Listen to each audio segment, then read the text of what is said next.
हम आपके साथ हर बार कार्तिक नायरा की बातें करते हैं। चलिए अब कार्तिक नायरा की बातें खूब हो चुकी है, किसी नए किरदार को लेकर बात करते हैं और बताते हैं आपको कि आखिर ये नया किरदार कौन है। ये किरदार है देवयानी का। अब देवयानी देने वाली है दादी को धमकी। भाई यूं तो आप और हम जानते हैं कि क्रिसमस पार्टी रखी है गोइंका हाउस में, और गोइंका हाउस में जब पार्टी रखी है तो हंगामा होगा, और ये हंगामा होगा दादी की वजह से। कार्तिक और दादी के बीच ये ड्रामे की जड़ होगी नायरा। ड्रामे की वजह होगी नायरा का बच्चा, क्योंकि यहाँ पर नायरा के सामने फाइनली सच आ चुका है दादी के विलन होने का। और अब आप सभी देखने वाले हैं शो के आगे आने वाले ट्रैक में बहुत ही जल्द यहाँ पर कई सारी ड्रामेबाजी। ये ड्रामेबाजी कार्तिक, मनीष और दादी के बीच होगी, जब फाइनली कार्तिक सुन लेगा दादी और नायरा की सारी बातें। किस तरह से दादी नायरा का टेस्ट करवाना चाहती थी ये जानने के लिए कि नायरा की कोख में पल रहा बच्चा बेटा है या फिर बेटी।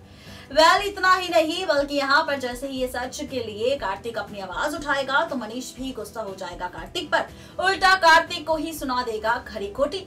अब जब ये ड्रामा होगा गोइंका हाउस में तो भाई सिंघानिया हाउस के सामने आएगा, सिंघानिया परिवार वालों के सामने आएगा इस हादसे का सच, क्योंकि परिवार भी होगा इस पार्टी में शामिल। जहां पर आप देखने वाले हैं कि इस पार्टी में जैसे ही देवयानी के सामने ये सच्चाई आएगी दादी के विलन होने की, तो अब दादी देगी गोइंका हाउस में सबके सामने दादी को धमकी। कहती नजर आएगी कि हमने जब तुम्हारी बेटी कीर्ति के साथ ऐसा कोई भी व्यवहार नहीं किया, हमने एक्सेप्ट किया, चाहे कीर्ति के कुछ भी हो हम उस बच्चे को एक्सेप्ट करेंगे, क्योंकि यहाँ पर चाहे लड़का हो या लड़की हर एक बराबर होता है। तो तुमने ये सोच भी कैसे लिया नायरा को लेकर और उसके बच्चे को लेकर। एक तो नायरा इतना बड़ा रिस्क उठाकर प्रेगनेंसी में इतनी सारी कॉम्प्लिकेशंस होने की वजह से इस प्रेगनेंसी को कंटिन्यू रख रही है, और उसके बावजूद भी आपका ड्रामा है जो खत्म होने का नाम ही नहीं ले रहा।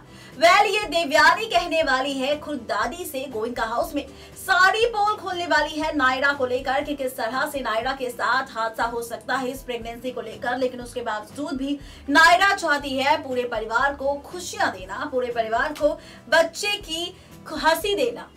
इतना ही नहीं, यहाँ पर अब देवयानी धमकी देती नजर आएगी कि चाहे कुछ भी हो जाए, लेकिन जब तक नायरा मां नहीं बन जाती तब तक नायरा गोइंका हाउस नहीं बल्कि सिंघानिया हाउस में रहेगी हमारे पूरे परिवार के साथ। जहां पर कार्तिक भी देगा पहली बार देवयानी का साथ और कहता नजर आएगा कि देवयानी ने जो भी कहा है वो सही कहा है, और अब वो भी नायरा को लेकर जाएगा सिंघानिया हाउस में सबसे दूर। ये ड्रामा अपकमिंग ट्रैक में होगा, देखना दिलचस्प होगा कि देवयानी की धमकी के बाद क्या होगा दादी का हाल।